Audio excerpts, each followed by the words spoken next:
हाँ, तो दोस्तों इस वीडियो के अंदर हम कोरा फाइन डायमंड ज्वेलरी के आईपीओ के बारे में बात करेंगे और जानेंगे कि इस आईपीओ के अंदर आपको कितना लिस्टिंग गेन मिल सकता है और आपको इस आईपीओ के अंदर अप्लाई करना चाहिए या नहीं। चलिए शुरू करते हैं। तो देखिए, सबसे पहले हम ये जानेंगे कि ये कंपनी क्या काम करती है। क्योंकि जो कंपनी है मार्च 2022 में ये कंपनी स्टार्ट हुई, यानी कि हार्डली अगर हम देखेंगे तो 1.5 से 2 साल ये कंपनी को भी स्टार्ट हुए हो चुके हैं। क्योंकि जो कंपनी यहाँ पे जो डायमंड ज्वेलरी होती है, जो गोल्ड ज्वेलरी होती है, उसके अंदर यहाँ पे होलसेल यहाँ पे ये कंपनी हमें काम करती हुई नजर आती है। यानी कि B2B बिजनेस मॉडल हमें यहाँ पे कंपनी का नजर आता है। बड़ी बड़ी क्वांटिटीज में यहाँ पे जो ज्वेलरी कंपनीज होती है, खास करके जो रिटेल कंपनीज होती है, जो D2C काम करती है, तो उन्हें यहाँ पे ज्वेलरी बेचने का ये कंपनी में काम करती हुई नजर आती है। अगर हम गोल्ड के अंदर अगर हम बात करेंगे तो 22 कैरेट जो गोल्ड होता है वो ये कंपनी में बेचती हुई नजर आती है। और डायमंड के अंदर अगर हम बात करेंगे तो 18 कैरेट गोल्ड के अंदर यहाँ पे ये कंपनी काम करती हुई नजर आती है। ये जो कंपनी की अगर हम बात करेंगे तो ये कंपनी वही ज्वेलरी बेचती है जो हॉलमार्क के थ्रू यहाँ पे सर्टिफाइड होती है। अगर वो सर्टिफाइड नहीं होती है तो वो ज्वेलरी ये कंपनी में बेचती हुई नजर नहीं आती है। अगर हम यहाँ पे कंपनी के सर्टिफिकेशन की अगर हम बात करेंगे तो यहाँ पे company bureau of Indian standard से यहाँ पे अपने सर्टिफिकेशन, जिसमें अगर हम देखेंगे लगभग 91.6 सर्टिफिकेशन यहाँ पे जो कंपनी के 22 कैरेट वाले प्रोडक्ट्स है, तो उसमें से अराउंड 91% का सर्टिफिकेशन यहाँ पे कंपनी को उससे मिला है। और उसके अलावा अगर हम देखेंगे तो यहाँ पे 75% सर्टिफिकेशन कंपनी को जो कंपनी का 18 कैरेट का जो कंपनी का डायमंड ज्वेलरी है उसके लिए अराउंड 75% सर्टिफिकेशन यहाँ पे कंपनी को मिले हैं। अगर हम कंपनी के ऑपरेशन की अगर हम बात करेंगे तो गुजरात और ओडिशा के अंदर हमें ये कंपनी अभी ऑपरेट करती हुई नजर आ रही है। और डेफिनेटली आने वाले टाइम पे कंपनी के माइंड में रहेगा कि जैसे जैसे ये एरिया पूरे होंगे तो उसके बाद में आने वाले टाइम पे और एरियाज में ये कंपनी में ग्रोथ हुई नजर आई।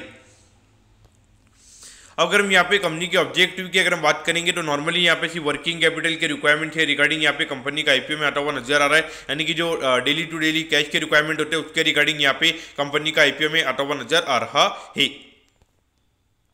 अगर हम यहाँ पे कंपनी के प्रमोटर्स की अगर हम बात करेंगे तो कमलेश केशवलाल लोडिया जी हमें यहाँ पे कंपनी के प्रमोटर नजर आते हैं। हाँ, और मैं आपको ये बताना भूल गया कि जो कमलेश जी लोडिया जी, इनका लगभग 20 साल का एक्सपीरियंस हमें यहाँ पे गोल्ड ये जो गोल्ड ज्वेलरी का जो इंडस्ट्री है इसके अंदर लगभग इनका 20 साल का एक्सपीरियंस हमें यहाँ पे नजर आता है। इनका फैमिली बिजनेस है, लगभग 2001 या 2002 से ये इस इंडस्ट्री के अंदर में काम करते हुए नजर आ रहे हैं। तो डेफिनेटली देखा जाए अभी मेरे ख्याल से ये अभी शायद से अलग काम अभी ये कर रहे हैं। और अभी ये जो कंपनी है ये पर्टिकुलरली इन्हीं की कंपनी में यहाँ पे नजर आती है।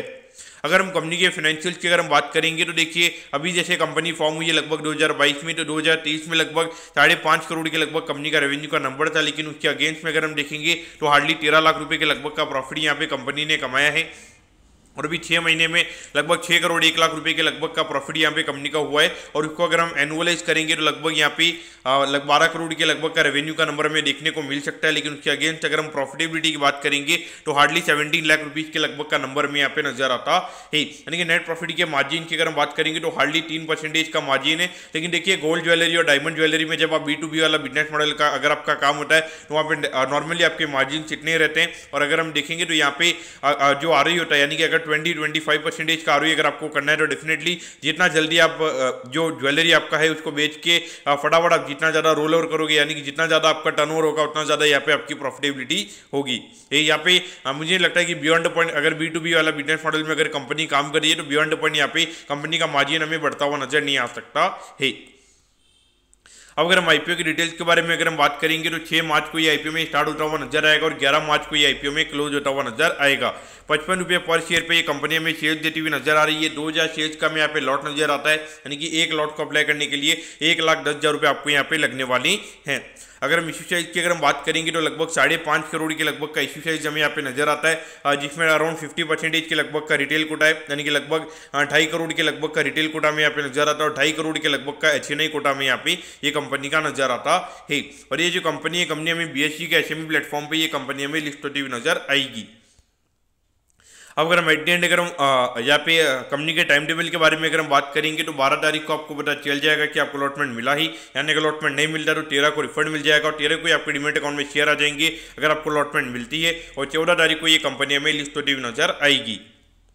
अब एट द एंड अगर हम यहाँ पे वैल्यूएशन के पैरामीटर्स की अगर हम बात करेंगे तो देखिए हार्डली 20 करोड़ के मार्केट कैप पे ये कंपनी का आईपीओ में आता हुआ नजर आ रहा है। तो अगर हम साइज की अगर हम बात करेंगे, साइज भी काफी छोटी है, हार्डली 5.5 करोड़ के लगभग का मार्केट के हार्डली 5.5 करोड़ के लगभग का इश्यू साइज है। और जिसमें से भी अगर हम देखेंगे आई थिंक 25-30 लाख रुपए के जो शेयर है वो यहाँ पे मार्केट मेकर के 5वें में जाते हुए नजर आएंगे। तो डेफिनेटली यहाँ पर अगर हम देखेंगे तो जिस दिन यहाँ पे कंपनी की लिस्टिंग होगी तो फ्री फ्लोट काफी कम होगा। और अगर हम बिजनेस के हिसाब से अगर हम बात करेंगे तो अभी जितने भी ज्वेलरी बिजनेसेस जो भी लिस्टेड है मार्केट फैंसी में यहाँ पे ये सेक्टर भी नजर आता है, उसमें हिसाब से अगर हम देखेंगे तो डेफिनेटली लिस्टिंग गेन के पॉइंट से यहाँ पे डेफिनेटली मार्केट यहाँ पे इंटरेस्टेड रहेगा और एक बार के लिए यहाँ पे प्रीमियम पे लिस्टिंग हमें होती हुई नजर आएगी। तो इस पॉइंट ऑफ व्यू से मेरे ख्याल से लिस्टिंग गेन के लिए डेफिनेटली आपको यहाँ पे अप्लाई करना चाहिए।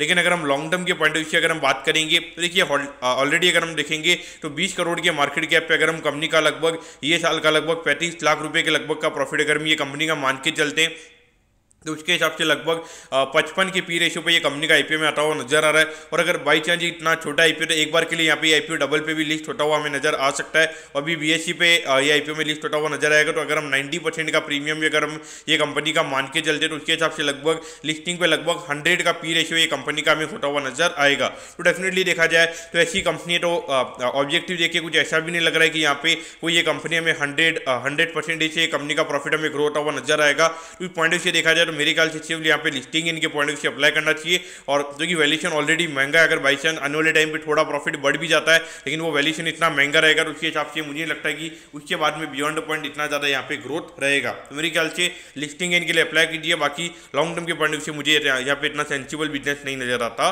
है। दोस्तों मैं कहता हूँ कि कोरा फाइन एंड डायमंड ज्वेलरी के बिजनेस के बारे में आपको सब कुछ समझ में आ गया होगा। अगर आपकी कोई भी क्वेरीज है आप कमेंट कीजिए, मैं जरूर आपके कमेंट पर रिप्लाई करूंगा। ओके दोस्तों, thank you, have a nice day.